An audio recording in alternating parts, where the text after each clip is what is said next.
40 here. Remember the big argument between Steven Crowder and the Ben Shapiro crowd at the Daily Wire? Apparently, the Daily Wire had offered Steven Crowder $50 million for 4 years. So any outfit that is offering Steven Crowder $50 million for 4 years, that's not primarily about business, right? There's something else going on. And I've spent a lot of time this week reading Chuck Johnson's Substack, and I think some of what Chuck Johnson has to say is insane. Other parts of what he has to say I think are important, and I like how he digs into the seamy world of Silicon Valley, venture capital, and right-wing influences, what's really going on there. And we have breaking news today about what happened with the stabbing death of tech executive Bob Lee. The accused assailant, Nima Momeni, right, had been arguing Mr. Lee in a car over whether or not something inappropriate had happened between Bob Lee and Momeni's younger sister. And then Momeni proceeded to stab Bob Lee 3 times. And looking at Chuck Johnson's had, a lot of interesting blog posts in 2023. I've read them all, but he kind of gives you at times the under news, what's going on that doesn't hit the headlines.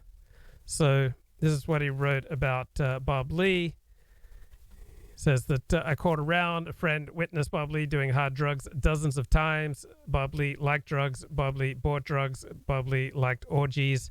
Bob Lee liked crypto. Does that remind you of anyone? Yeah, Sam Bankman-Fried.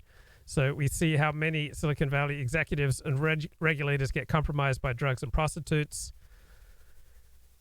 And that's why they look the other way on enforcement, precisely because they are dirty. And it's kind of similar to what's going on with right-wing influencers. So Nick Fuentes has been doing a stream today talking about how Milo tried to sleep with him and how, all these people tried to take advantage of him. So let's see if Nick's still going. Breitbart is owned by Israel.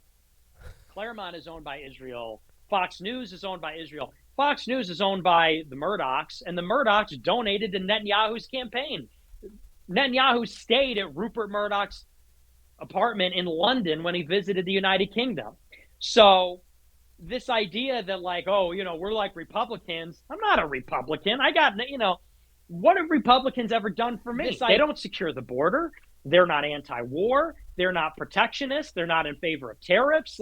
The Republican Party is equally as bad as the Democrats.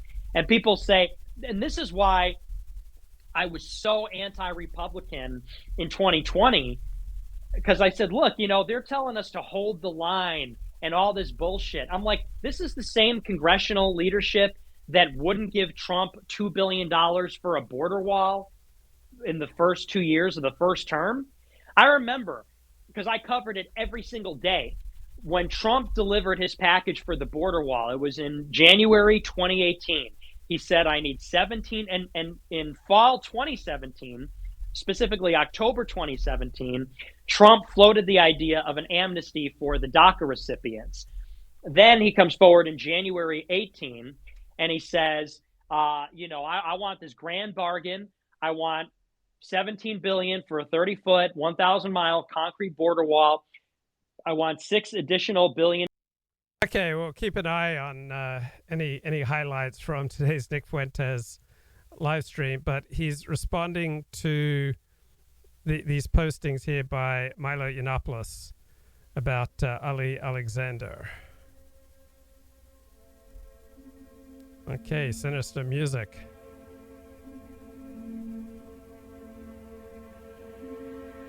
So Milo seems to have the dirt on everyone on the right. So the Ali files, Nicholas, 15.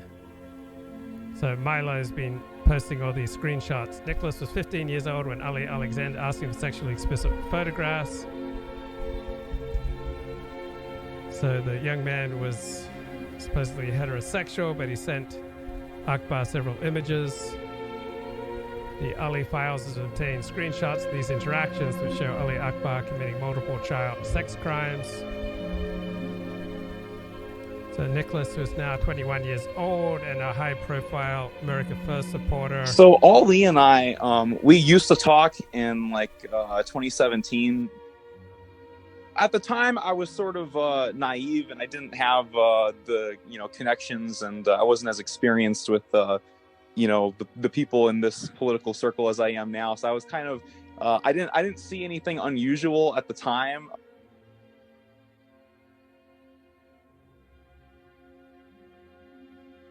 Although Akbar insists on using the encrypted Signal app for the majority of their interactions, Snapchat messages have survived, which show Ali in 2017. going hard. Ali was, talking to me on Snapchat and, trying to, solicit some stuff, saying stuff like I should fly out to Texas and be his intern and tell my parents that I was going to a swim meet or something. The best way to describe it would just be sort of, inappropriate, I guess, to be talking to like a younger guy when you're, I don't know how old Ali is.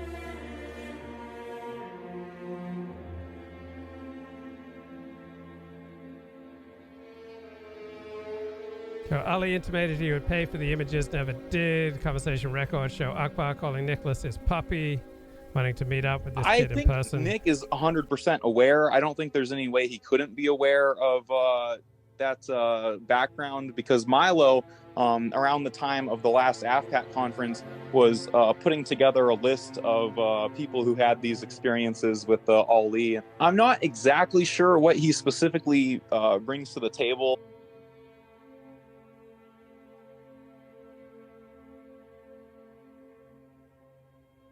Gotta hold the line, guys, against degeneracy. So, yeah, death in music. Death in Venice music here from Milo. So, yeah, a whole lot of degeneracy. I trust that Nick knows what he's doing and that he's working with people that he needs to be working with. I can only assume there has to be something. He does have a lot of connections. I know that Ali is, very well connected. That's basically what I can assume. I don't really have a whole lot beyond that, honestly.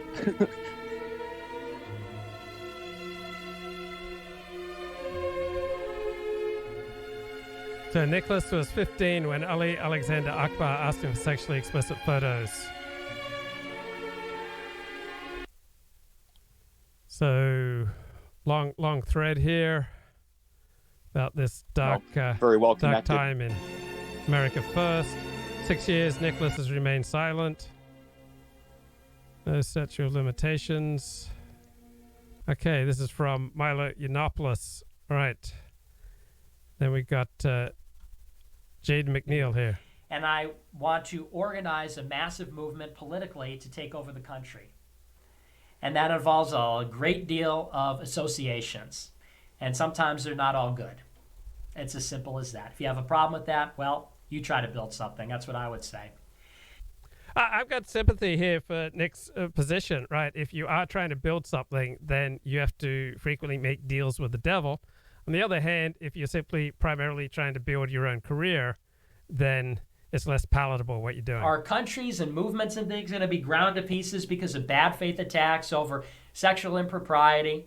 If we're talking about rape and murder and things like that, okay. But when we're talking about flirting, give me a fucking break. Honestly. Yeah, and I know that's not a good look, whatever. But that's how I feel about it, to tell you the truth. That's going to be, they think that's a silver bullet. Well, but this guy flirted with people who were 15. Yeah, and that's gross. That's fucking gross. I think anybody would say it's gross. It's gross because it's gay. It's gross because it goes against the age. But this is some great moral condemnation. Yeah, okay, fucking guy that tells everybody he converted, he's still married. Okay, guy that's talking about going to Hollywood sex parties and making jokes about sucking priest dicks. Give me a fucking break. I thought about it a lot over the weekend, while I was meditating on the agony. Other people were attacking me. But that's the same thing that Jesus went through, was mockery, ridicule, humiliation, false allegations.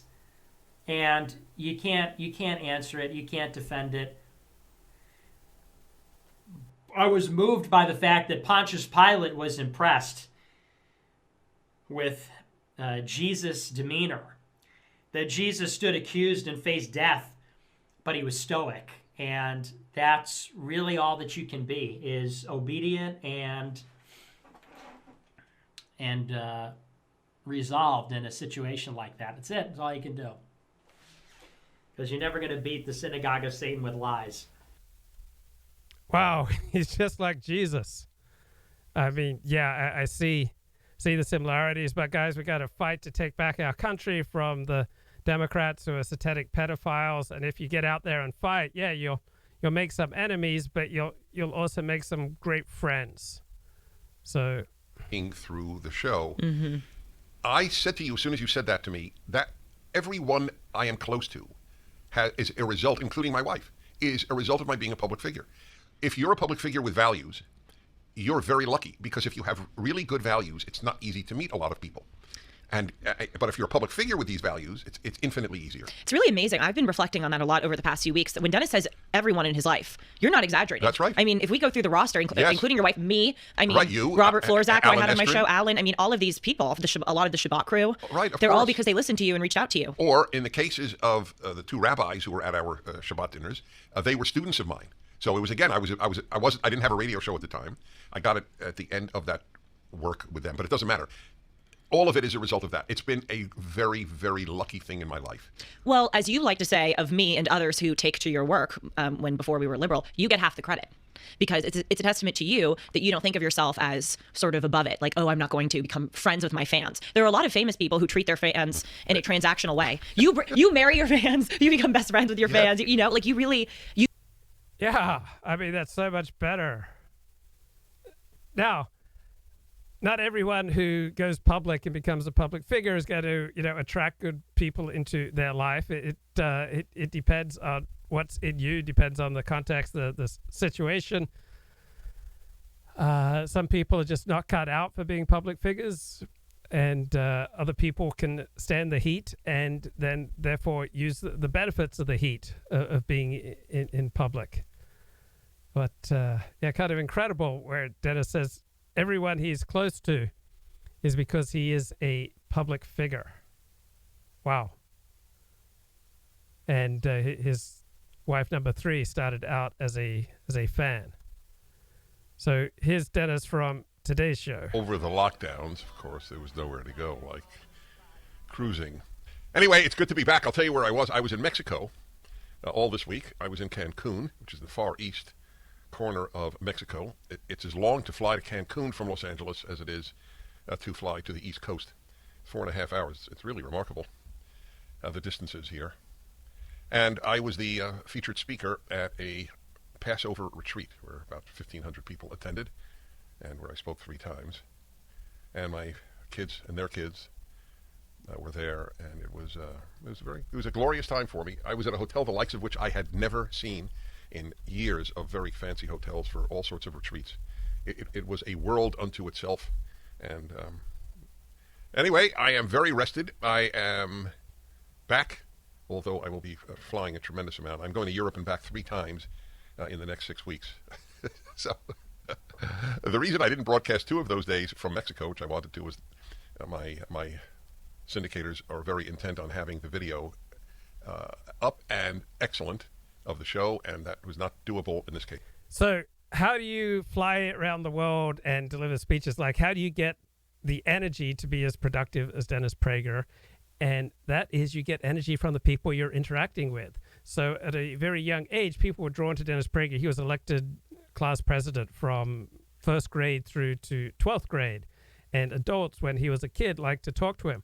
So I've had like 5% of that, that level of intense, positive reaction. So there are occasions I walk into a room and yes, the room does seem to light up, or at least some individuals in the room seem to light up when I enter a room. But Dennis Prager, when he walks into a room, he really does have an enormous impact on the room. Like, people get a charge from seeing Dennis Prager, and Prager's very extroverted. He gets a charge from being seen. And so this combination of charges that fills you up with energy and allows you to do all sorts of things that you can't do otherwise. I spent last night at a Mashiach Seder. So getting together with, Chabad Lubavitch Jews and celebrating the final hours of Passover was an incredibly energizing event. So if you can get on the same page with people, connect with people, and exchange that emotional energy, get a charge from each other, it enables you to create things, produce things, to be productive, and to be joyful, which then attracts even more people to you that you would not otherwise be. And so much of what we call extroversion is simply the result of people having positive experiences with people that they're interacting with or seeing. You're getting a charge from seeing someone else. They get a charge from seeing you. You both get filled up with emotional energy, and then you become naturally more extroverted. Other people who are quote unquote introverted, they've had a lot of disappointing social interactions, right, where they didn't hit it off with the people they were with. And so they start turning themselves down. They become more and more morose. The more morose they get, right, the less chance they have of developing that emotional energy from connecting with people and being on the same page and lifting each other up. So the super successful people, generally speaking, are constantly creating emotional energy wherever they go. And so if you go somewhere where people are happy to see you and they want to know what you have to say, then you're going to get a lot of energy and you're going to be incredibly productive compared to if you're going through life and people are not particularly happy to see you. At any rate, from Mexico. So I want to thank the people who sat in for me, four spectacular people. I am a feeling human, but I keep telling you that despair is a sin, and I try to follow my own advice. I'll tell you. So could it happen here? Yes, it is happening here. All right, that's an allusion to Nazi Germany, but despair is a sin. All right, we're becoming like Nazi Germany, and we're becoming like the Soviet Union, according to Dennis. But despair is a sin. So when you get those mixed messages, like which one do you think will be stronger with people? That we're becoming like Nazi Germany and the Soviet Union, but you should not despair. All right. Obviously, that first message is going to have more of an effect on people who, allow Dennis Prager to affect them than the message, oh, you shouldn't despair. We're becoming like Nazi Germany and Stalin's Soviet Union, but don't despair. One thing about this release of papers by this young man in the National Guard, is that correct? Is that the... So this is interesting. Why did this young man release national security papers? Because it made him feel important. Why do I do this show? Because it makes me feel important. Why do I start every morning, with a cold shower? Because it makes me feel strong and, kind of fits into my hero system. We do what we do aside from meeting our basic needs to feel important. So you're not a bad person because you're doing things to feel important. Now, we all tend to be irritated by people who are trying to be more important than they really are. But if you channel your desire to feel important in good pro-social directions, then that very human, omnipresent desire to, feel more important than you really are can be a good thing. So I sponsor people in part to feel more important. I try to excel at the work I do to try to feel more important. I work hard on this show to try to feel more important. I'd like to think that all of those endeavors are, either neutral or pro-social. I volunteer for 3, 5, 10, 15 hours a week. And in large part, I do it to try to, be a good person, to, be more important than if I was just staying home and not contributing to anyone. Like when I can see that I'm making a concrete contribution to making other people's lives better, guess what? That makes me feel more important. I am less susceptible to self-loathing. So self-loathing has dogged me over the course of my life.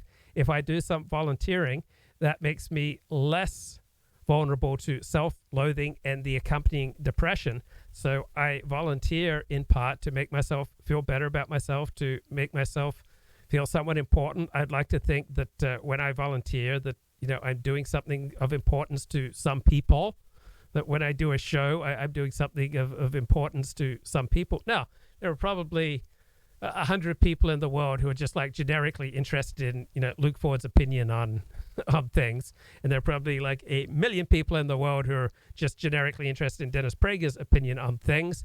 Now, I can get higher ratings, and Dennis Prager can get higher ratings by addressing topics and bringing information to the fore that's of peak, vital importance to people. But the number of people who are interested in what you have to say does not necessarily, reflect how wise or profound you are. I think it was Colin Coward with regard to Sports Talk Radio says there's no money in being right, there's money in being interesting. So when it comes to being a live streamer or a right-wing influencer or a left-wing influencer, all right, the money is not in being right, right? The popularity that you get is not in being right. And I don't think it's even primarily in being interesting, it's in meeting people's needs.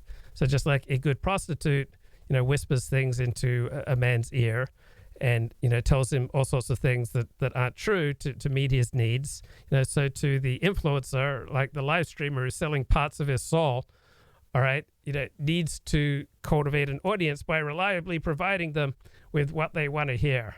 And people want excitement. They want to hear about, the world's, coming to an end. We're turning into Nazi Germany, that Joe Biden's a fascist. I heard Prager on today's show talk about how Joe Biden is the crummiest human being ever to be president of the United States.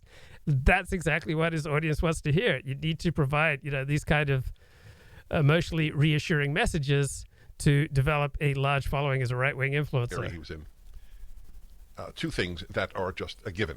Had this been a Trump war and somebody had revealed papers that they themselves revealed things were happening that shouldn't be happening, like American troops in Ukraine with British troops, then he would have been regarded as a whistleblower and a hero. And of course, one famous case, if you may not have lived through it, but you should know about it, called the Pentagon Papers, which is exactly what they were: vast troves of Pentagon papers to harm the American effort in Vietnam. And the people responsible for the Pentagon Papers, published, by the way, of course, by the New York Times and Washington Post, these people were heroes to the left. So if you reveal confidential or highly confidential matters and the left doesn't like the war, you're a hero. And if the left likes the war, you're a criminal. Okay, there's a big difference. This particular individual in the National Guard was just posting raw intelligence dumps, right? The Pentagon Papers refers to a report undertaken by the Rand Institute out of Santa Monica for the Pentagon and on the effectiveness of the American intervention into Vietnam. And it was delivered to the New York Times and to the Washington Post, which then took that which was newsworthy and tried to strip out that which would get people killed. Right, so with the Pentagon Papers, the person who turned it over to the New York Times, Washington Post, wasn't just turning over raw intelligence that was very likely to get people killed. All right, that's what happens too with the Glenn Greenwald link about Verizon and the major internet service providers, turning over data or monitoring our phone calls. All right, this was turned over to the Guardian, the Washington Post, New York Times, and so they were able to strip out the raw military intelligence. I mean, this kid was just posting, raw military intelligence to, show off how, powerful he was. And this desire to feel powerful, important, totally natural. But how do you feel that need? Like, we all find it obnoxious when people try to flash how important they are. But if they direct that into a positive vision, such as cleaning up the streets or, taking part in some kind of neighborhood patrol, right, then we don't resent people nearly as much. So let's see what's going on with Tucker. Good evening from the Fox studio lot in Los Angeles, California. We come once a year for the same reason. Tonight, we're excited to announce the third season of our documentary series, Tucker Carlson Originals. The point of the series is to ignore the distractions that they throw up at you relentlessly. Okay, I think give that a skip. All right, let's get a little bit more from Prager today. That's the world in which we live, and it's just worth having clarity over agreement, which is one of my mottos. On the positive side, Anheuser-Busch is losing billions of dollars. Whether this will continue or not is unknowable. However, if you buy an Anheuser-Busch product now, you... Right, Anheuser-Busch used that transsexual to advertise their products. And quite a negative reaction. So please play a clip from the President of the United States, Joe Biden. The single existential threat to the world is climate change. We don't have a lot of time, and that's a fact. They're even recognizing, finally, everyone's recognizing America. Mm-hmm. Whenever he says that's a fact, I assume he's lying. It's like a signal. what I just said is not true. It's the single greatest existential threat in the world. It's the single best way for me and the left to overthrow Western civilization as we know it and destroy the economies of the Western world. That would be the truth. Yeah, I think that's what Joe Biden really means. He wants to destroy Western civilization and destroy the economies of the Western world. I mean, there's an enormous audience that just wants to lap up that poison, right? So if you're on the left, yeah, you want to morally advance, right? You want to overcome, the strictures of the past, the blind prejudice of the past, but the left doesn't want to destroy Western civilization and destroy first world economies. They want to reconfigure. They continually want to morally improve us. They want to continually, reconfigure the economy and our society and the culture in the service of left-wing ideals, just like people on the right want to reconfigure the economy and the culture, in consideration with right-wing ideals. But this notion that Joe Biden just wants to destroy the West and destroy first world economies, that is such, low-level analysis. He wants to change. Yeah, he wants to change things in a left-wing direction. And I'm on the right. So I frequently disagree with Joe Biden. But this idea that he just wants to trash Western civilization and trash first world economies is ludicrous. I wonder if he had ever said it during COVID that this is the greatest existential threat right now. Just curious. So all of these great threats, you take away the rights of people. He said that in Ireland. See, the Irish Prime Minister's dog started barking at him. Did you see that? Oh, it's remarkable. Now, I'm not using this as proof that the dog knows what I know, that this is the scummiest human being to be a president of the United States in our history. But dogs are sensitive to meanness. So that's not proof. Just I thought. Yeah, it's not proof, guys. Just because the Irish Prime Minister's dog barked at Joe Biden, please don't take that as proof that Joe Biden's a bad man.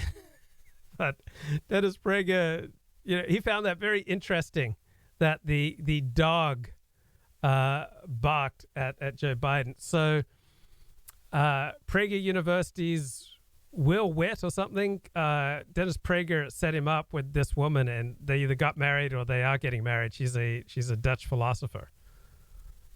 Well, it was very, very funny to see the dog's reaction to our president. Wall Street Journal, Biden's EPA remakes the auto industry. His new car rules are a de facto order to make and buy EVs, electronic vehicles. That's right. And then they call out Donald Trump as fascist. When the government tells business what to do, that is one of the true signposts of incipient fascism. The U.S. industry is nominally still private. Yeah, it's one of the signposts, guys, of incipient fascism. All right, when the government tells industry what to do, it's a signpost of incipient fascism. Well, thousands of times, different levels of government have told business what to do, and it hasn't been fascist. So whenever fascism is invoked in an American context where it's completely inappropriate, it's just the cheapest of analysis. It's just the most, fact-free, reality-free analysis. It's just, emotion, all right? America's never had any kind of, important fascist movement. So whether it's coming from the left or coming from the right, okay, it's just absolutely ridiculous to say that America is becoming fascist because the government is telling automakers what to do, right? Governments tell businesses what to do all the time. You know why? Because those with power frequently like to tell those with less power what to do, right? The strong in history seem to take what they want, and the weak seem to endure what they must, right? There's nothing particular about fascism in this. Owned, but it is slowly becoming a de facto state-directed utility. That's correct. This is all done with an excuse. There is no existential threat from climate change. So that is a good point from the Wall Street Journal that, yeah, our auto industry is nominally privately owned, but if Joe Biden's regulations hold up, it will be a quasi-government business because the government is going to direct them that they have to produce electric cars. And I don't have strong opinions on climate change, right? I'm in the middle. I'm not on board with completely reconfiguring our economy, but if we can reduce air pollution, and there seem to be some benefits with electric cars. If the benefits from using electric cars outweigh the price of using electric cars, then, I'm okay with shifting more and more towards electric cars. I simply don't know enough about it. Dennis, though, has very strong opinions. It's one of the gigantic lies of human history. But we bathe in lies, like men give birth. Men give birth, and biological life existence is threatened by climate change, are equivalent. What they do is they serve to destroy, because destruction is intrinsic to leftism. Remember I quoted Time magazine last month? It was its 100th anniversary issue, and it says, "We will continue to do and live by our purpose.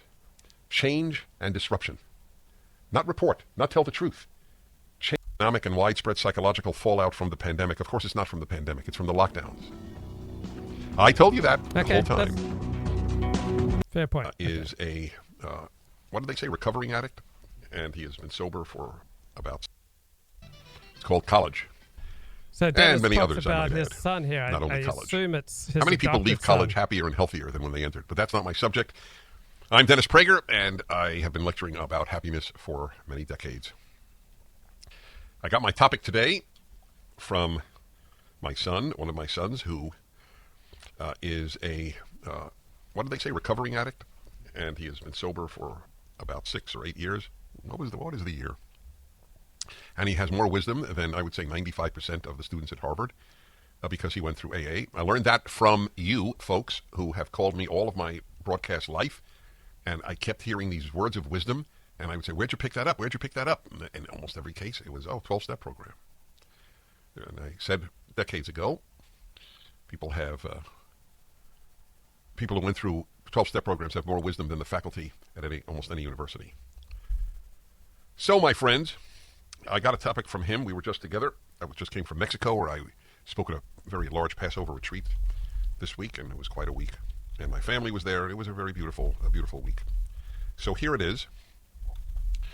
The topic came, I'll tell you about the topic, but the topic was resentments, and I'll tell you exactly how it arose. We were talking about someone we all knew, I won't go any further than that, who is in his 40s, and he harbors massive resentments against his parents, especially his father, over things that happened when, in some cases, he was about 10 years old. So then my son said that resentments have the following description in the 12-step world. And I thought it was so brilliant. I noted it. I'm reading to you from the notes on my phone. Resentments, they are like drinking poison and hoping someone else dies. So, yeah, that is a good description of resentment. I agree with Dennis. There's tremendous wisdom to be found in 12-step programs. And then a few minutes later into the show, Dennis asked, why do we tend to have so much resentment? And when I try to figure out human nature and something like, why do we have so much resentment, I go back to evolution. So imagine there are two tribes of people, one tribe of people largely free of resentment, the other people with, the same level of resentment that most of us have today. I suspect that the reason that we have resentment very easily and naturally is because it's adaptive to a degree, right? If someone screws you over, you remember it. You remember the circumstance, you remember the situation, you remember the character or personality traits that go with being screwed over. If you hate your father, then when you encounter other people who remind you of your father, you'll naturally be wary. So I think a big problem with a lot of punditry and commentary is just not putting things into proportion. Like walking around with a 2 or 3 out of 10 level of resentment against outgroups probably serves you because it gives you clarity, it gives you passion, and it gives you connection to your in-group, right? Taking note when someone screws you over, right? And, trying to remember, I probably need to be careful with this person in the future, particularly in these situations, or other people who have these traits in the future. I need to be careful, right? So we have resentment, right? Because it serves us, right? I think that's why we have resentment. Now, we can have too much resentment. We can have such levels of resentment that they no longer serve us, right? Just like you can drink too much water, right? You can have too much resentment. Submit an appeal every day. And, the first one I was kind of nice. The first one I said, hey, There's been a misunderstanding. When I said I'm declaring war on my enemies, that was not an incitement to violence against the Jews. Okay? I know I said that on my Nick Twitter from space when today. I came back. I didn't mean it literally. I meant metaphorically. Okay? So my Spiritually. first appeal, I said, there's clearly been a misunderstanding. When I said I'm declaring war on my enemies, who are the Jews, I did not mean it. I meant it metaphorically. I meant it politically, obviously. Everyone who knows me knows that. But, you know, now I'm really getting sick of it. So these appeals, I jump in every day and I just say, give it back. Release my Twitter. Today, I put in an appeal. I said, you know what? Whoever's reading this, people lie about me on this platform every day. And where's my right of reply? I get defamed on this platform every single day. People get verified lying about me. Where's my right of reply? I don't get to correct the record. Anyway, I have to resort to this. I have to make I'm all out of credits on text verified. So anyway, so I have this account, whatever. We'll see how long this goes here. But follow me in the meantime, the Band Man Zero. I'll be cooking. I'm trying to stay up to reset my sleep schedule. So I'll be cooking all day today. Well, let's just start with the elephant in the room. Milo Yiannopoulos tried to sleep with me. Okay, it's true.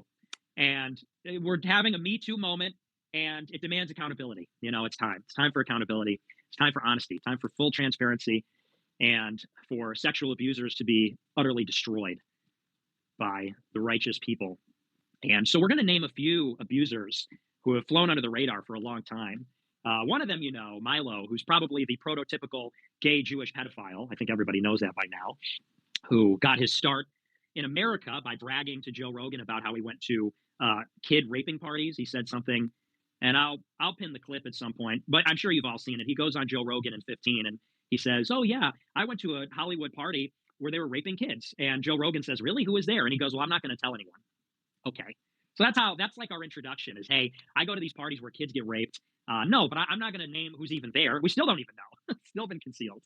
Then, you know that he was ignominiously, he was destroyed in the conservative movement because he was going on every stream and talking about how he thinks pedophilia is okay. He's going around telling people, what was the line? Something like, I think we actually have the quote. I'll pull it up from, I think Guntguard posted it. Guntguard. What's the app? Let me pull it. I probably should have prepared. Real E Guntguard has a quote. So he posts a quote. We have to go through the background info so you can get the full deal here. Oh, you know what? He didn't post it. That's okay. Well, So Will Sommer is a left-wing journalist for Media Matters, so he's monitoring this Nick Fuentes space. Anyway, I think I have it on my phone. I'll pull it up. Boop, boop. Do I have it on my phone? Maybe not. Oh, here it is, yeah. So this is the quote. He goes on. This is what he gets canceled for. This is 5 years ago.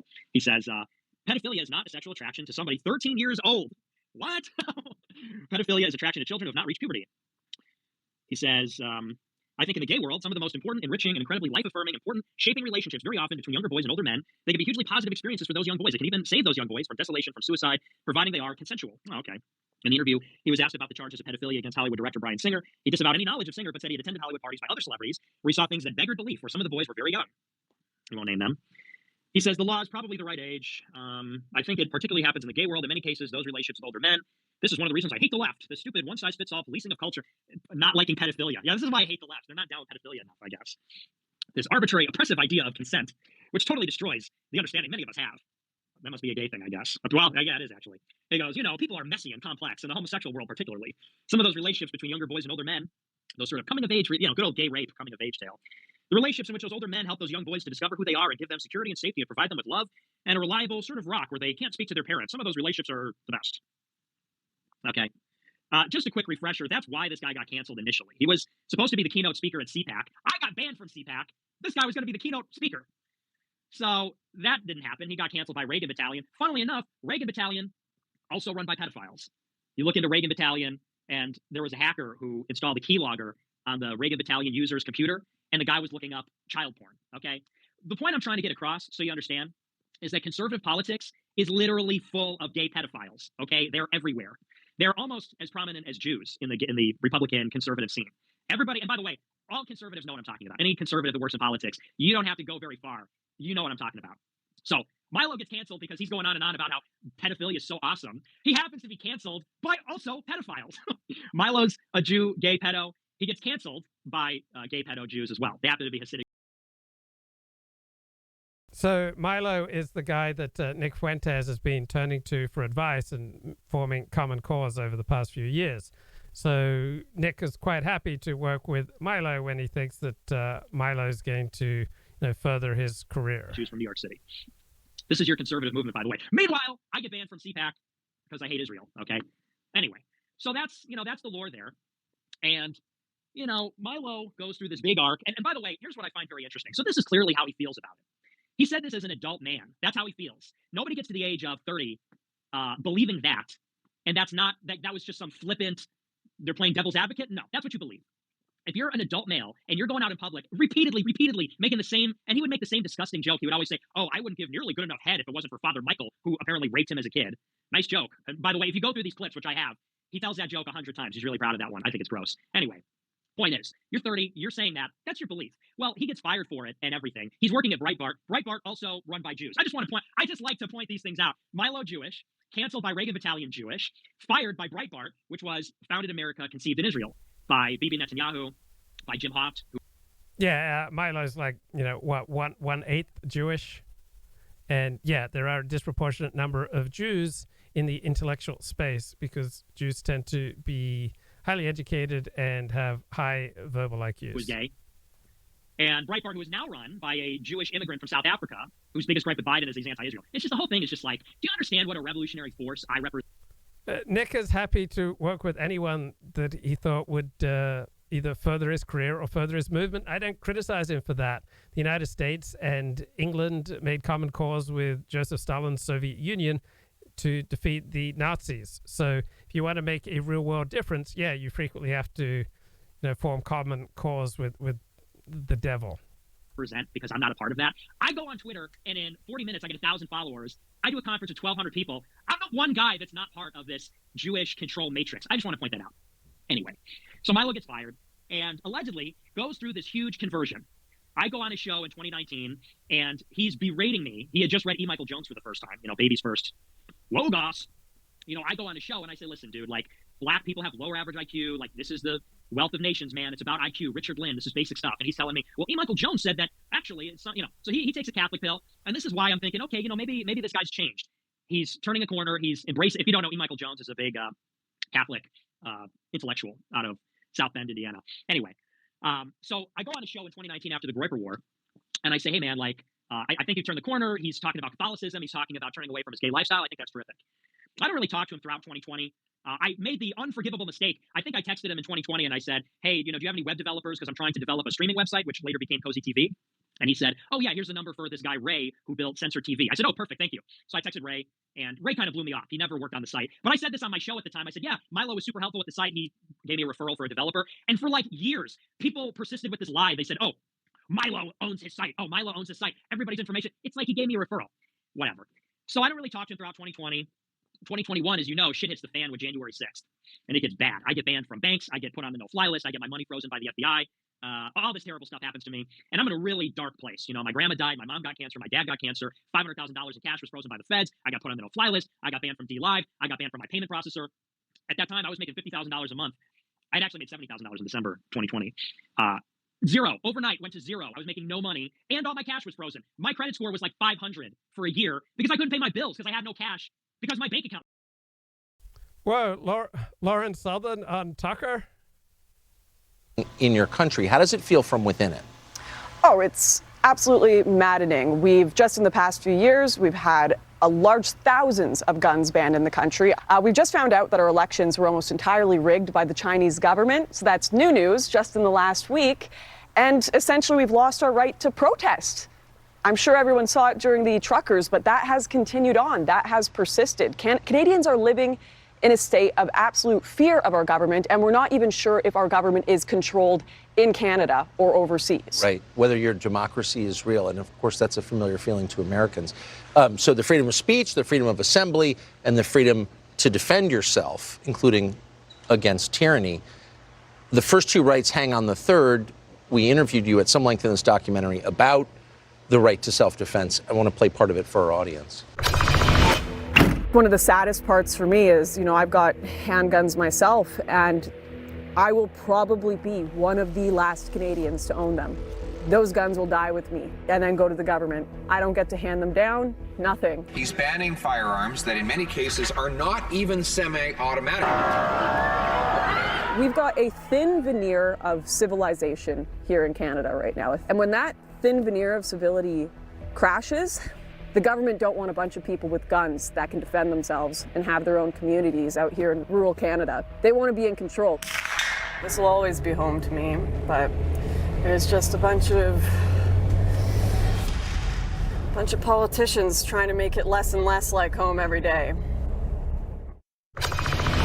Canada is not and has never had a violent crime problem that would justify disarming the population. This is purely an effort by the government to make certain no one can fight back. Yeah, more people die from alcoholism in Canada than any sort of gun crime, but you don't see us banning alcohol. Right. Guns have a purpose, right? You can feed yourself. I actually have come into my driveway and had bears up in the trees. It's a real thing. It's a real problem. Meanwhile, we actually just legalized cocaine and hard drugs, MDMA, heroin, all the likes in my city of Vancouver.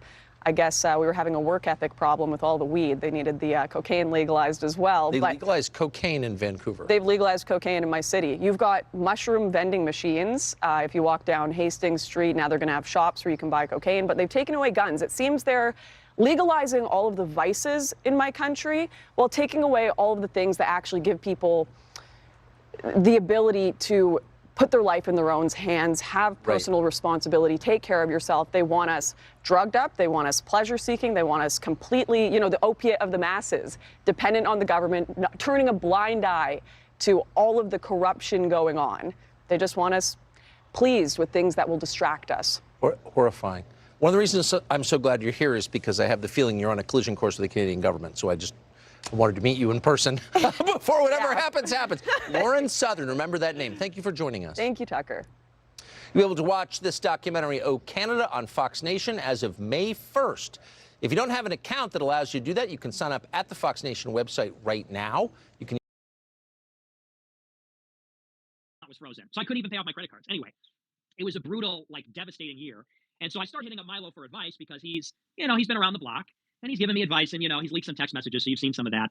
And, so that was sort of the nature of the relationship in 2021. In 2022, he pulls up to AFPAC 3, and he brings Marjorie Taylor Greene in. He brings her aboard, and she speaks at the conference, and it's great. It's terrific. And then over the summer, I go up to Milo's confirmation. He gets confirmed as a Catholic. I'm thinking, okay, so he's really turned a corner. He's ready to be America first. He's ready to be Catholic. He got confirmed. We needed to see him get confirmed. Okay, good stuff. Here's where it all starts to go south. Here's the problem. So I think at that point, everything's on the up and up. Maybe he really did change. And if you look on my show, a lot of people would send in super chats and they would say do you really think that Milo is a former homosexual? And I would say, well, I hope so. I don't know for sure, but it seems like it. And according to everything I had seen, like I said, I met with him in 2019 and he had embraced E. Michael Jones. He had a stint at True News. He had a stint at Church Militant. I watched him get confirmed. Okay, you got to see this new Trump ad attacking Ron DeSantis. It's amazing. So all of these things. An all-new season, Tucker Carlson Originals, streaming exclusively on Fox Nation. Use promo code ORIGINALS and get Fox Nation free for 30 days. Sign up today. Ron DeSantis loves sticking his fingers where they don't belong. And we're not just talking about pudding. DeSantis has his dirty fingers all over senior entitlements, like cutting Medicare, slashing Social Security, even raising our retirement age. Tell Ron DeSantis to keep his pudding fingers off our money. Oh, and somebody get this man a spoon. Make America Great Again, Inc. is responsible for the content of this advertising. Okay, that's pretty funny. Oh, looks like you've been sleeping well. Megan, he's back. The My Pillow guy. And you're looking good. So Mike Lindell spends about $100 million a year on Fox and, pours money all around the right-wing world.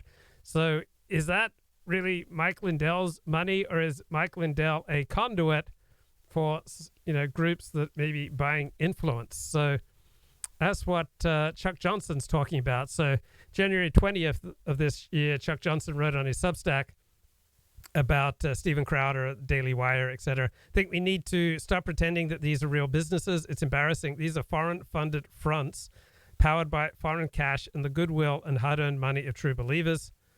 Right, many conservative influencers are, in fact, foreign agents of hostile powers. We've pointed out how those social media platforms have long-standing ties to foreign intelligence themselves. So I'm not saying that by no means is Chuck Johnson right on all these particulars. I think he's right in raising some questions here.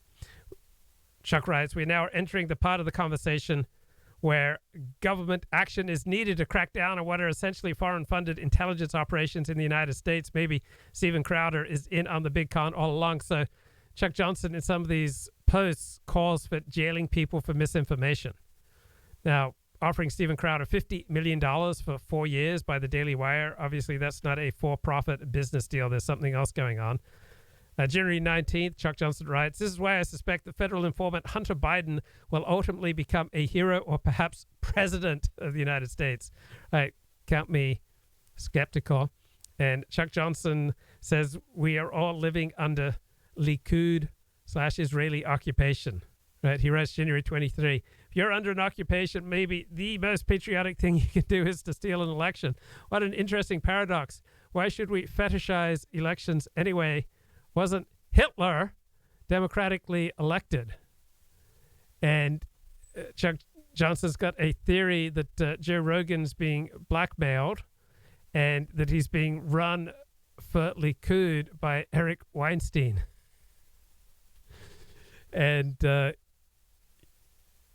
Johnson blogs, why can't we see football for what it is, a waste of our youngest, finest men in a gladiatorial blood sport?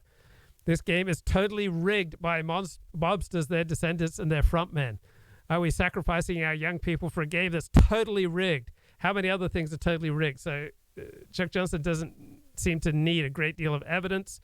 He doesn't provide any new evidence for how the National Football League is rigged. Now, I suspect that some NFL games have not been 100% on the level, but I don't see any compelling evidence that the league overall is, quote-unquote, totally rigged. I mean, this is just a reckless claim, which seems to be something that Chuck Johnson engages in a lot of.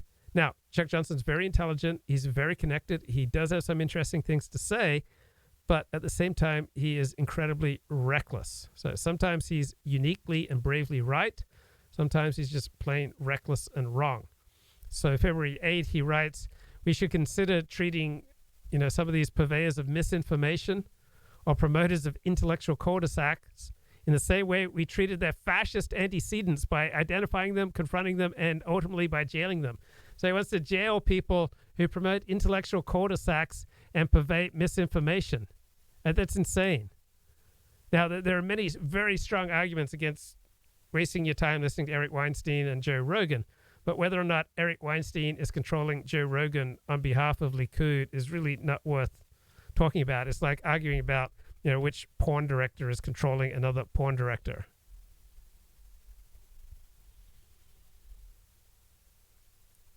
And he talks about how his friend J.D. Vance, now Senator Vance,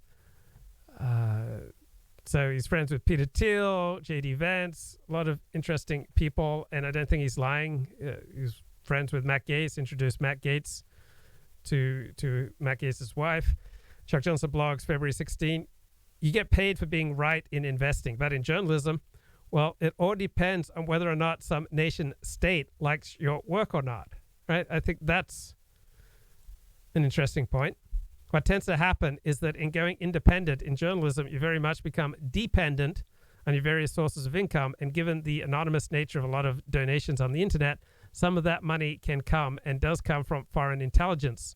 You can see that with the Chinese money flowing into both the Proud Boys and Black Lives Matter. Oh, this is interesting.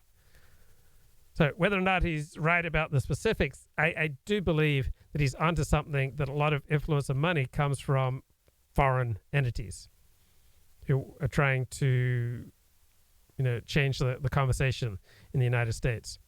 When you're an independent journalist, you become a cutout, right? It all depends on who your mentors are. Then he's got a good line here. Russia has the manpower, but not the will. Ukraine has the will, but not the manpower.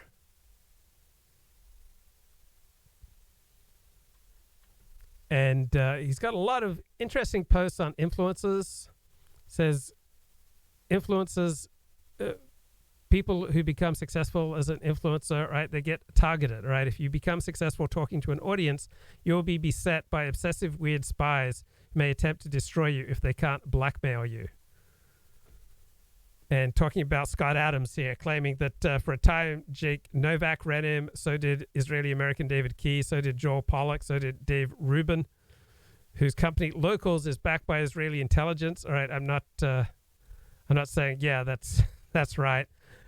I just say that there may be something that he's onto here that's important. So being an influencer is dangerous. You never know who is influencing you or why. So Scott Adams doesn't seem to realize that there are deep intelligence ties between the Sinaloa cartel and the Israelis who ran him. You can read about those ties in Haaretz, the paper of record in Israel. And Chuck Johnson says that Eric Weinstein was fired from his job as the managing director of Teal Capital. I didn't know that. And Chuck Johnson says, I've long argued that Eric Weinstein needs to go to jail for the harms he's causing in our understanding both of scientific principles and geopolitics. So I think Eric Weinstein is a waste of time. He's not worth devoting any energy or time to. But I don't want him see him going to jail for the harm he's causing in our understanding of scientific principles and geopolitics. Like, if you think Eric Weinstein is providing you with valuable insights on scientific principles and geopolitics, then there's something wrong with you, right? It's not necessary to jail Eric Weinstein. And Chuck Johnson blogs about the Eric Weinstein Joe Rogan podcast in February. It's a deeply impressive piece of Likud propaganda. It's a low IQ conversation between people who are not particularly clued into reality, right? It's the equivalent of Goop for men. And Chuck Johnson says, I found that Chinese, Russians, and Likud tend to be very nervous around genetics. I mean, such an impossibly broad statement with so many individual refutations, right? It's a shame that you have to wade through so much nonsense in Chuck Johnson's Substack to get to the gold. And Chuck Johnson says, why did the Germans lose World War II? Because they were outspied and out-bullshitted by Anglo-American intelligence, right? Again, really low-level analysis. The Anglo world had far more industrial might than did the Axis powers.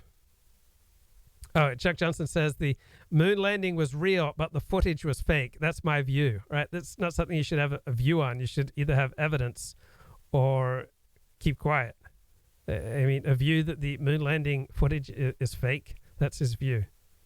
He complains about, we live in a world where black men are routinely killed by police. I mean, that's insane. Like, far more police are killed by, black men than black men are being killed by police. So he's a huge Joe Biden fan. He claims that Joe Biden is destroying the mob in America. All right. Let's get a bit more from Nick. This is over the course of 3 years. Going from what he would even call arm's length allies to, we became buddies, I would say, by 22. I drove 6 hours up to his confirmation in Detroit, and I actually had lunch with him and his priest and his sponsor and everything.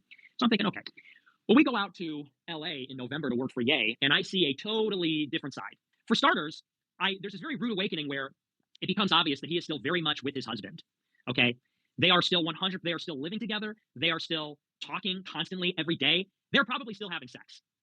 How do I know that? Because I show up there, and all day, every day, Milo's texting the husband, calling the husband. John, could you do this for me? Could you do that for me? Okay, so, it's sort of hard to accept that there's a real conversion. You go from in 2017 enthusiastically and with conviction saying pedophilia is awesome. And then once you get fired, you go, oh, no, never mind. I don't actually believe that. Now, over the course of 6 years, there appears to be this growth, this turnaround. Oh, now I'm Catholic. I don't do that anymore. I don't do sodomy anymore. Okay, plausible, maybe. Well, then I show up and it's like, well, hold the phone. You're still talking to this guy? Did he become a Catholic? Well, the answer is no. The husband, John, is still a homosexual, is not a Catholic, is not celibate. Now, the story gets worse. We're driving around L.A., and Milo's popping Percocets. And he offers me one. You know me, I've never had a sip of alcohol. I've never tasted it. I have never taken illicit drugs.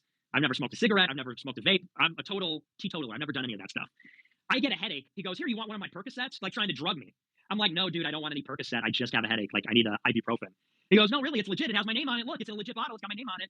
I'm like, yeah, no, I think I'm good on the Percocet, okay? Pushing the drugs on me. And so we're in the car. I think it's me, him, John Miller. It might have been somebody else.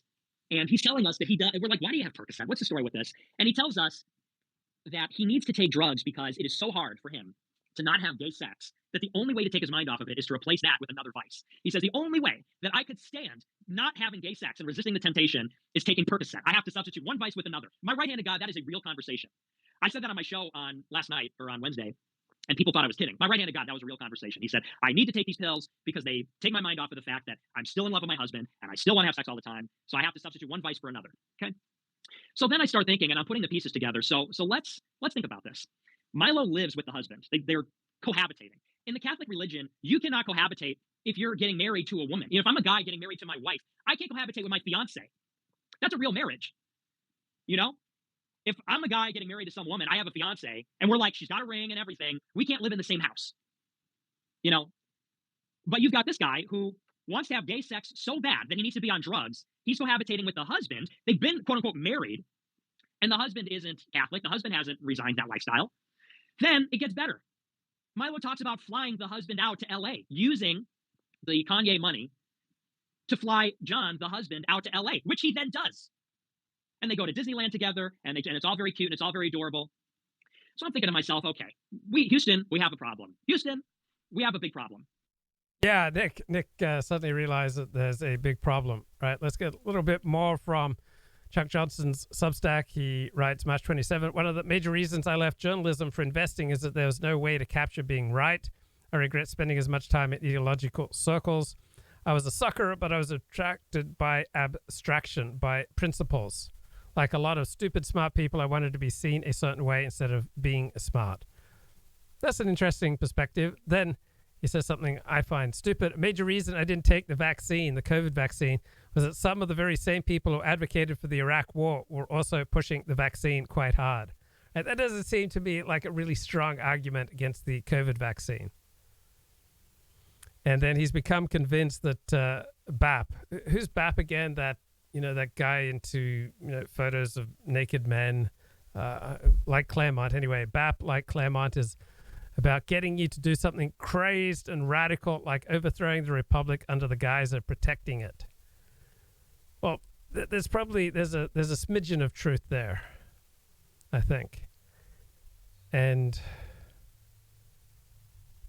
yeah, there's some good stuff here on his Substack.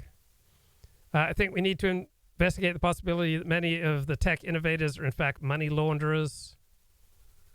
All right, there is an awful, a lot of money that's just sloshing around in Silicon Valley, and so he did a space on Silicon Valley and what life is like there, and it was pretty good. But when he tried to push his theory that it was just Chinese and foreign intelligence trying to buy people off, his guest didn't really go for about 8 years.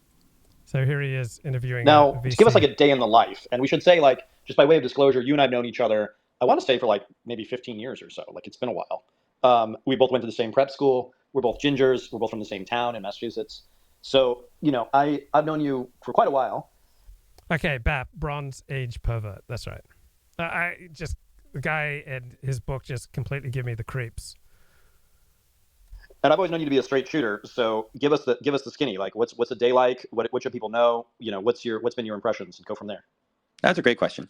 It really does depend upon your role. And I'll give you the role as when I was a CEO, and I'll give you the role as when I was a CTO. Generally, when I was a CTO, I was a mostly independent contributor. I was also a very efficient manager. So you'd start the day, you'd meet with your engineers, make sure they're all on point about what they need to get done. I was very good about not busying them with meetings or anything, so I didn't usually have any meetings. And then you just code. You'd spend all day coding. You'd meet with the CEO. You'd make sure that you know what you need to get done. And then overworking is a sign of pride in San Francisco. So you wouldn't necessarily work a lot at the office, or at least I didn't, because I wasn't very efficient at the office. So you'd get into work late, around 10 a.m., get a few things done, and then you'd just...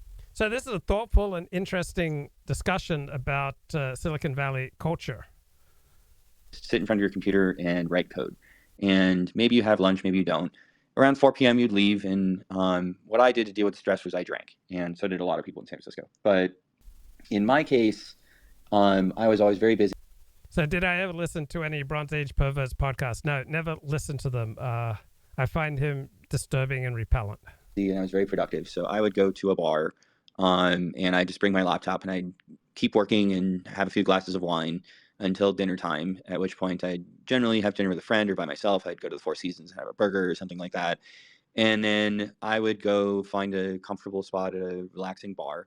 And then I'd pull out my laptop and I would continue coding while everyone else was having fun. And I would be that weird guy coding away on his laptop at a bar until 2 a.m. every night. And this would be 5 days a week. And then I would code all weekend long. And that was my life as a CTO for about 6 of the 8 years. So those were about 80-hour weeks, I would say. So yeah, that is the day in the life of a CTO at a startup in San Francisco. Now CEO is more interesting. That was, I ran a company that became very successful, and there's a lot of stress and failure, but there's just as much stress and success is what you don't realize, because suddenly time becomes an incredible shrinking asset where everyone needs your time. All your customers need your time. We were a B2B business where we were dealing with suddenly very high profile companies. And I was taking a lot of meetings every day. Okay, question. Why do I find Bronze Age pervert repellent? Because he's always pushing homosexuality and, you know, how much he loves naked, oiled up men. So I just instinctively find him repellent. I mean, I can try to intellectualize why I find him repellent, but from, you know, reading his book to looking at his Twitter feed, I just get the creeps. So I can try to intellectualize why I get the creeps, but what it comes down to is I just get the creeps. I just find him incredibly disturbing. That's just my pre-rational reaction. And so I can try to rationalize that pre-rational reaction, but I mean, that's also the basis of my, you know, reaction to same-sex marriage. It gives me the creeps before I even think about it, before I even try to rationalize it, before I try to mount an intellectual or moral argument against same-sex marriage. It just repels me.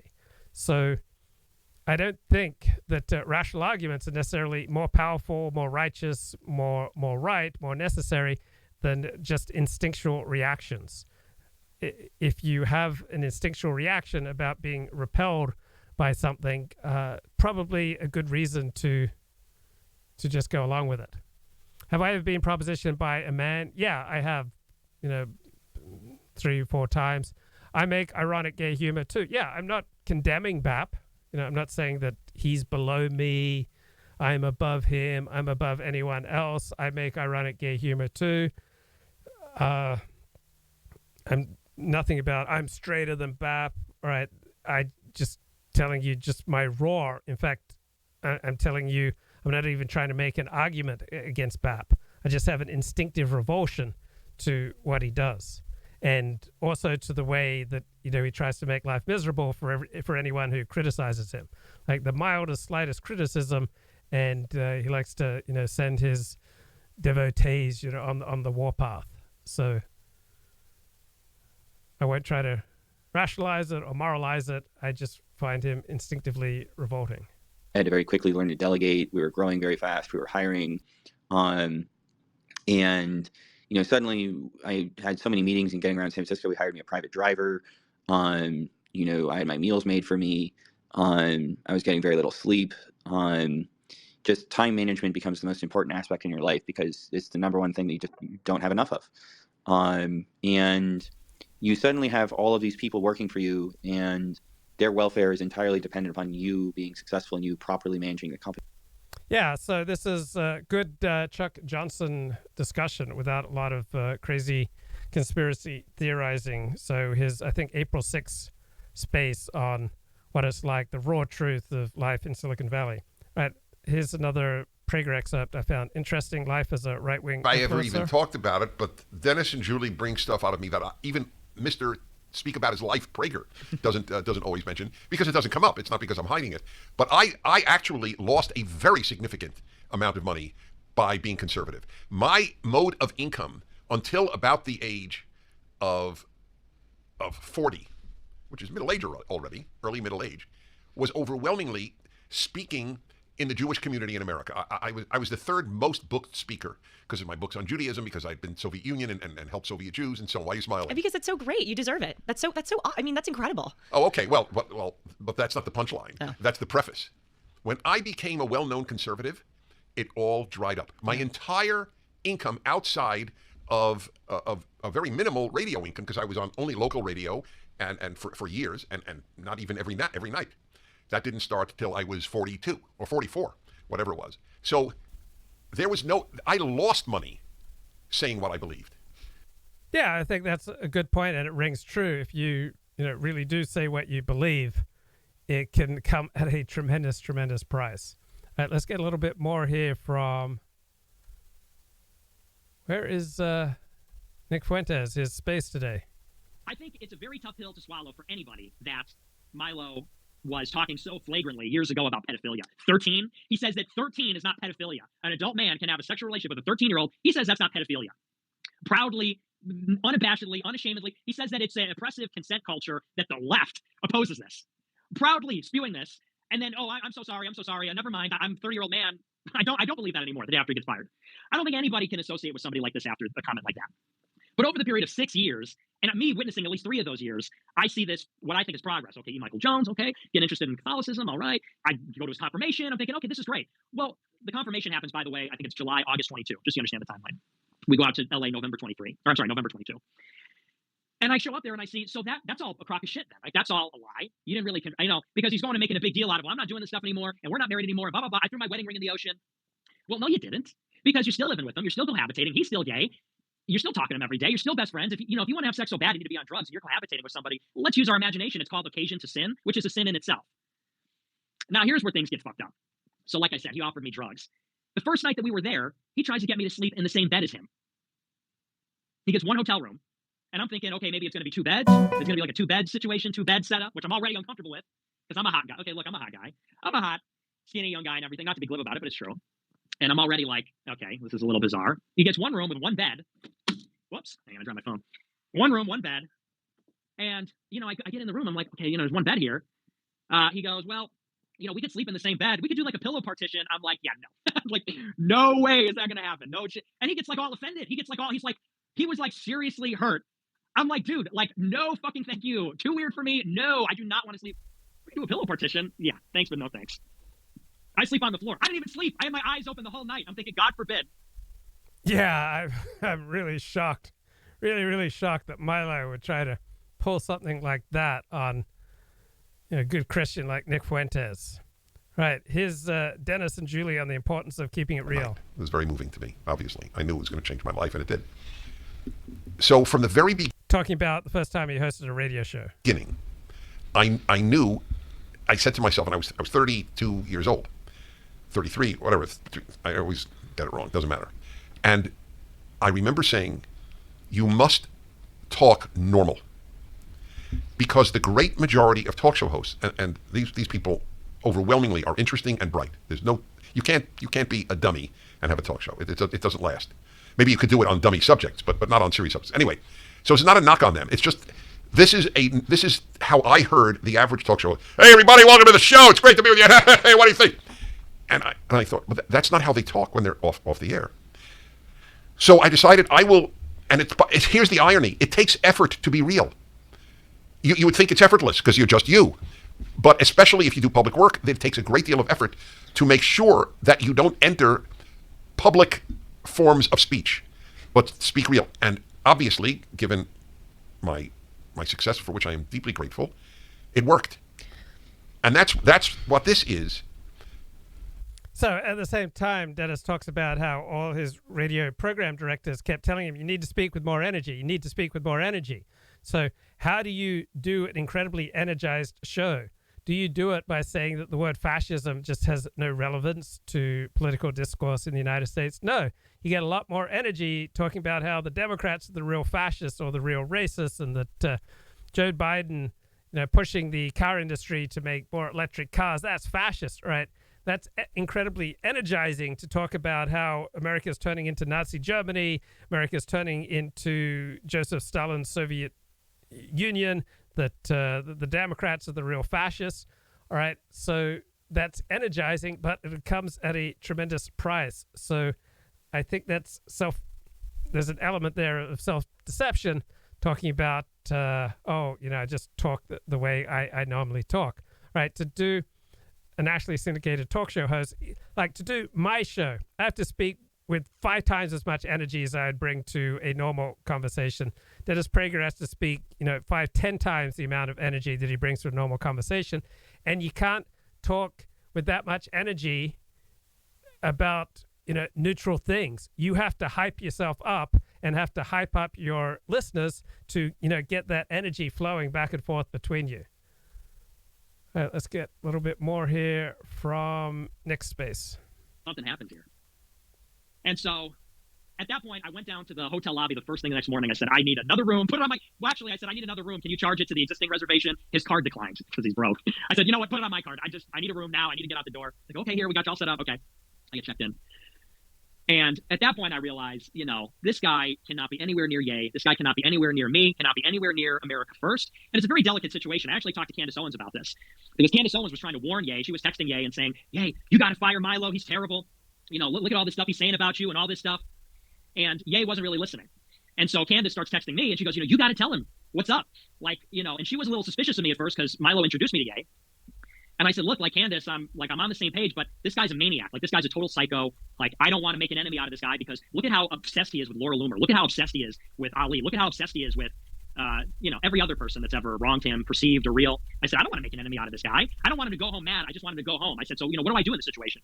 And she says, well, and she gets a little nasty with me. She's like, well, if you don't tell Ye, then I am going to go on Twitter, and when this blows up in everybody's face, I'm going to say that you were complicit. She says this to me. She says, you got to say something, because if you don't, then I'm going to go on Twitter and I'm going to tell everybody that you knew about it, but you didn't say anything. And I said, hey, listen, I said, we're on the same team here. I want him gone as much as you do. I said, but it's complicated, I said, you're telling Ye all these things, and he's not listening. If I tell him these things, I'm just going to alienate myself, and the only one's going to be left is Milo. I said, so I got to work this. I got to find a way to finesse this.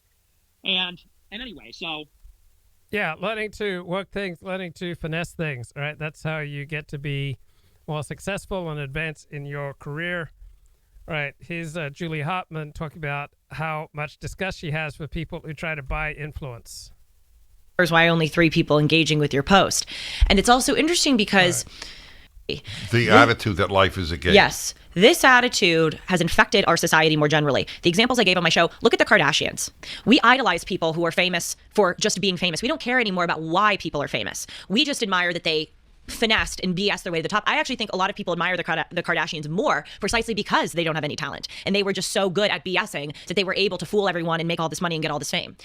Even if you look, certainly among people my age, people buy likes and followers on Instagram. And it's very obvious when people buy likes and followers because they have, thousands of followers and then there are only 3 comments on their post. So it doesn't match. If you have 1,000 followers, why only 3 people engaging with your post? And it's also interesting because people are not only doing it, but they know that other people know that they're doing it. They know that it's obvious to the rest of the world that they buy followers, but they still do it because they're showing that they're playing the game. No, the issue is winning. Yes. Doesn't matter at what. Doesn't matter. And doesn't matter how you got there. Nope. Doesn't matter. That's what you're saying. And you brought this up to me on the phone a few weeks ago when I was telling you that I was going to do a segment on this. You said, look at the way that the media reports on politics. They talk about gerrymandering. They talk about the right. Who's winning? Who's winning? That's what. Not that's issues. What, right. Who's winning? And so it made me think. I mean, I have a few, before I tell mine, I'd be curious to hear your hypotheses as to why you think this sentiment has infected our society. I have a few reasons. I think one of the biggest, though, is that people don't articulate why it's important to behave well. There are all these forces that are encouraging us not to behave well, but no one is speaking about behaving justly and morally. If you do that, you're seen as weak and soft and like a goody two-shoes. And probably religious. Oh, definitely religious. Ultimate curse. And so I really see it as a problem because people don't, it's just, I'll give you one final example and then I'll kick it over to you for your thoughts. But when I first was on your show that summer, when I did, every week, you were so unbelievably nice to have me on your show once a week, and then I guest hosted for you. I got back to college for my senior year, and the question that I was asked the most, really fascinating. People would say, including that blankety blank who was bragging about cheating, he came up to me and asked me this question. People would say, do you believe what you say? Oh. And I remember being so... Oh, you okay, go on, because you've now explained something to me. Go on. I'm like, of course I believe. To me, it was so... College here is Harvard University, and Laponius has an interesting point. Watch people's mouths when they speak. Any sign of crookedness, is it a sign of mental defect or derangement? I think sometimes yes, sometimes no. So we do have a study that indicates murderers have far more facial defects and scars than regular people. So we should be studying, is there anything that gives away that someone might be more dangerous? Like, just imagine if human beings were color-coded, like much of nature is color-coded, so you could just look at a glance and see, by the indication of color, some inside, are they more likely to run fast? Are they more likely to be highly intelligent? Are they more likely to be violent, explosive? Are they more likely to be cautious? Just imagine if you could just look at people. Just imagine if people were color-coded. I mean, what a simplistic, racist, wrong, bad, terrible, awful, very, very bad world that would be if people were color-coded. So terrible. Why would I do something that was both so great and I got a lot from, but that came with an enormous cost, that is losing friends, kind of being a social pariah, losing future job opportunities? To me, it was just and also just more of course I would only talk about what I believe in. And many different people asked me if I really thought it or if I was just doing it to get on a show and to be on national radio. So that's the life is a game mentality. Oh, that's really helpful to me. I would say 80% of the hate mail that I receive, and I'm not deluded with it, you saw my mail for weeks, but 80% of the hate mail that I receive states, doesn't even ask, doesn't imply, states. We all know that your conservative views are a ticket to making a lot of money. Yes. So they have contempt for people who try to buy influence. But, Dennis is always talking about the billions of views that Prager University gets. You know how they get billions of views? They buy them. They buy ads that autoplay, right? They, promote the heck out of their videos. They spend 4 times as much on marketing their videos as making their videos. So they have contempt for, buying likes and views, but that's the very thing that makes, Prager University go. I remember I would look at the stats on Prager U videos, and because Dennis was talking on his radio show, we just released this video and it's already gotten 117,000 views in just 24 hours. And so I look at the stats on the video, and so the first day it'd get something like 130,000 views, and the second day it'd get about another 120,000 views, and then the third day it would get 15 views. Right, it would get virtually no views. Like the statistics would be high, and they'd completely drop off. So how do you release a video that gets over 100,000 views per day and then suddenly goes to 0 for days on end? Right, it's the difference of whether or not you're juicing the view count, whether or not you're buying the views. Now, you can manipulate YouTube videos and YouTube views in a way that YouTube doesn't have a problem with, right? So there are more sophisticated, more effective ways of doing it, and they're less effective. So Prager University has received something over 6 billion views. So from my analysis, if my analysis on 1 or 2 videos from about 10 years ago still holds basically true, 95% of those views are bought. And, Prager University is something like a $20 million a year operation, right? It's subsidized to buy views and to give the impression that, this is, the most influential institution changing young people's minds, which is how Dennis pitches it. But much of that power and influence is just manipulation of the YouTube algorithm. Anyone can go out there and buy likes, buy subscribers, buy views, right? But it would be hard to do it as effectively as Prager University without the tens of millions of dollars in donations that they have received and then, used very, very effectively. Right? So you got to learn how to play the game if you want to succeed as an influencer. Nick This Fuentes. is like what happened during the A24 saga, and that was some of the lead up. Eventually, Milo just got himself fired because he's incompetent at his job, and it sort of took care of itself eventually. And he got fired shortly after. And I thought we were good. I thought that he was gone. I thought that him and I were cool. It was like pretty even Steven. Then RNC comes out with this resolution, Republican National Convention, or whatever, Republican National Committee, I guess. They come out with a statement or a resolution at their annual conference. I think it's in December or January. And they have this resolution to condemn me, Ye, and Milo for anti-Semitism. That was the draft resolution. They were going to condemn me, Ye, Milo for, saying that we love Hitler and swastikas and all that. And I will just say this, before that period of 2 weeks where I had to work with Milo, I don't know if I would have gone with the swastika or the I love Hitler. I have to say that after working with Milo for 2 weeks, I was like, I fucking love Hitler. Nah, it's a joke, kind of. After 2 weeks of that was the most radicalizing experience. Milo is so Jewish, and he's like the worst person ever. He's just like a scammer. He tried to shake Ye down for $115,000. in reimbursements for 10 days of expenses. Who can spend $115,000 in 10 days? He goes, well, I won't sign an NDA until you pay me $115,000. I mean, like, give me a break. That's the most Jewish thing ever. So, you know, after 2 weeks working with this guy, I'm like, yay, I'm right there with you. I love Hitler. Okay, we're posting the swastika. No. But anyway, so this draft resolution comes forward. I think it's in December or January. The three of our names are on there. But when the Okay, this is incredibly entertaining. Nick Fuentes is entertaining. He is compelling. Dennis Prager is entertaining, compelling. Like, Dennis Prager is, 1,000 times a better talk show host than I am. And he knows how to play the game. And he's also a man of tremendous dignity. Columbia mediocrity. That's what you wrote back to the email chain. You wrote back, like, what does this matter? That because at the time I was a student at Harvard, but we knew that this was going to go longer than that. He goes, so we're going to call it the Columbia almost grad in the Harvard wins. That's exactly. It's Dennis and Julie, though. So I just want to say, on a personal note, when the music comes on, I get in a good mood. When I show up to the studio, I get in a good mood. This is so fun. Oh, and I'm supposed to remind you to please subscribe to this YouTube channel. We've been forgetting to tell the audience that. I always feel weird telling the audience that. I don't know why I feel. Yeah, I know why I do. I have the dignity problem. I can't ask people, but it's not for our sake. We're not doing this because it does make me feel good, but it's not why we're doing it. We think we can help people see life better. It's so interesting that you just said the dignity thing, because I view it the same way. Even on my show Timeless, I've started asking people to like, comment, and subscribe, because that's how you grow. Okay, these guys just have no self-awareness. All right, you're speaking on Prager University. All right, your platform is entirely the result of tens of millions of dollars being spent to manipulate the YouTube algorithm.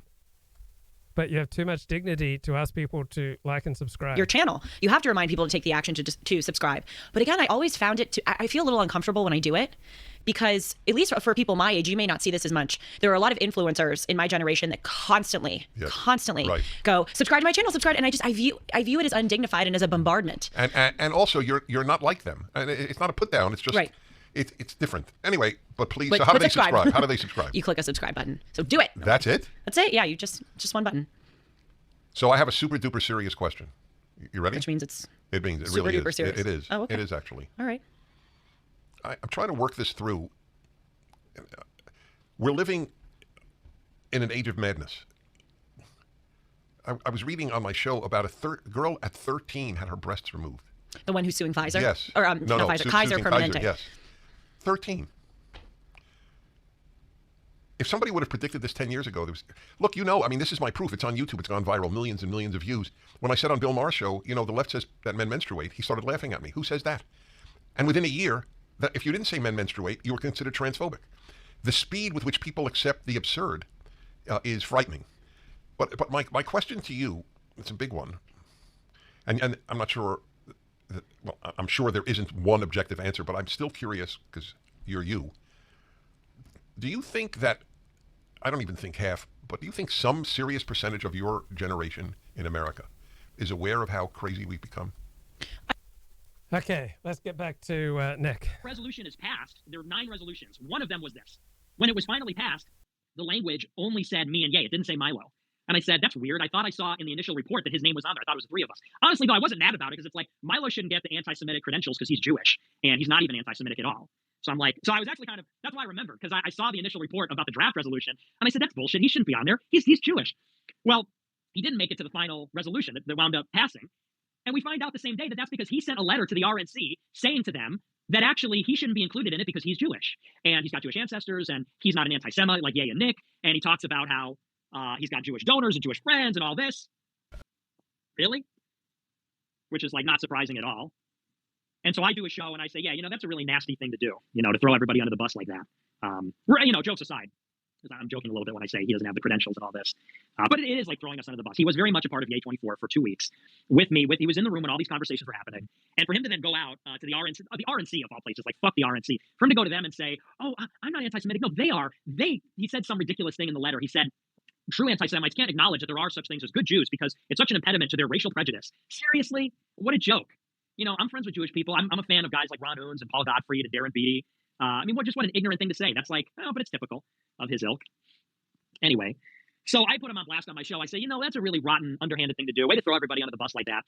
I guess he didn't hear about it for a month. And then he comes on his Telegram and he's posting my text messages and he's telling all these, oh, Nick's not a real Catholic. Nick, ridiculous things like Nick is not a painter. He doesn't draw. He's not an artist. This and that.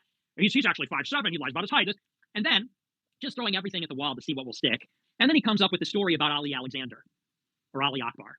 And he says, Ali is an abuser of young boys and Nick covered it up. There's just one problem with the story here, which is that Milo has been sitting on that story for over a year. There were times throughout last year when Ali would say, or rather Milo would say, hey, Nick, you got to disavow Ali. And I would say, why? Well, because I have all these accusers and all this stuff is going on. And I would say, really? Well, where's the proof? I'd love to see it. I'll be the first one to disavow. That'd be a big problem. And he goes, yeah, it's coming. And I'd say, okay, well, when it comes out, I'll disavow. I'll be the first one.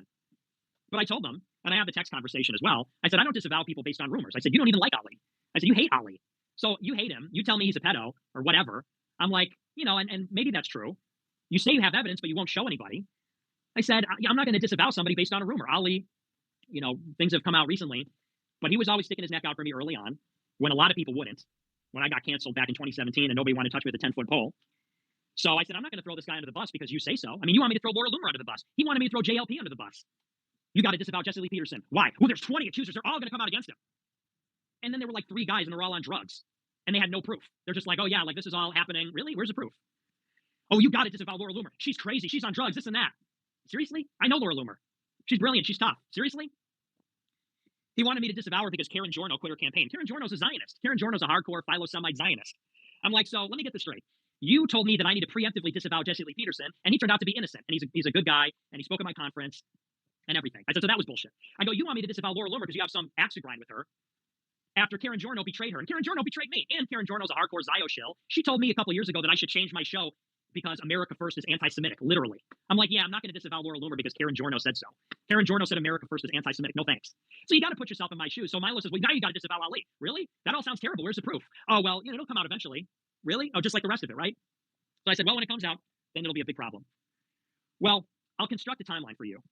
So unbeknownst to me, last year in February 2022, this groiper named Smiley goes to Milo and says that Ali had sexted him in 2017, now 6 years ago, way before America First existed, way before AFPAC or anything. I mean, this happened when I was in college. So Smiley tells Milo in February 2022, hey, Ali sexted me, sent me very inappropriate text messages. Milo doesn't tell anybody. He listens to the story, and then he zips his lips shut and never says anything about it. Now, in April, we have a conversation where Ali says, I have all these accusers. I said, where's the proof? He doesn't show any. He knew about this story. We had another conversation in October. I have all these witnesses. I have all these accusers. I said, really? Where's the proof? Doesn't show any. He has the story. He's sitting on the story. So now this week, this groiper Smiley is unmasked by Milo. Milo posts all these screenshots where Ali is sending inappropriate messages to Smiley 6 years ago. And Milo says, well, you covered this up. So I reach out to Smiley and I say, hey, man, why didn't you tell me? This is the first time hearing about this. And he goes, well, I was really ashamed. I was really embarrassed about it. He goes, I talked to Ali. I sent him nudes because I thought it would help my political career. I didn't protest. I just went with it. So I was very embarrassed about it. I didn't want to tell you. I said, you see what's going on now. I said, so I asked him all these questions. I basically interview him. I get to the bottom of it. And here's the timeline. So Smiley tells the story to Milo a year ago. That's the end of it. Milo doesn't reach out after that. Milo texts him 1 week ago on April 7th and says, hey, Smiley, can I get those screenshots? Smiley says, no, I'd rather not. Milo calls Smiley on the phone and says, listen, you got to take Ali out. We got to protect other people. This is bigger than you and me, blah, blah, blah. Smiley says, okay, well, as long as you don't unmask me, as long as you don't reveal my identity, you can post it. Reluctantly, he agrees. Milo posts it and totally unmasks him, totally doxes him, posts a clip with his voice. He was on a podcast recently. And so I'm thinking to myself, so wait a second. You're telling me that Milo had this story for 14 months, hasn't told anybody about it for 14 months, until last week he picks up the phone and says, hey, can I get that evidence real quick? Then posts it, and then says, oh, well, Nick covered it up. Well, that, and I get it. That's the oldest trick in the book, right? People get called pedophiles. Oh, you're a pedophile, whatever. I saw those text messages for the first time on Wednesday. I immediately disavowed. I immediately went on my show. It was talked about in the chat, and I said, that is disgusting. I absolutely disavow. That should never happen again. I went that night. Okay, so I've read all of Chuck Johnson's Substack post for 2023. I want to conclude tonight's show with a few lines from Chuck Johnson's analysis of Joe Biden's State of the Union. Here is a deeply empathetic president who was in command.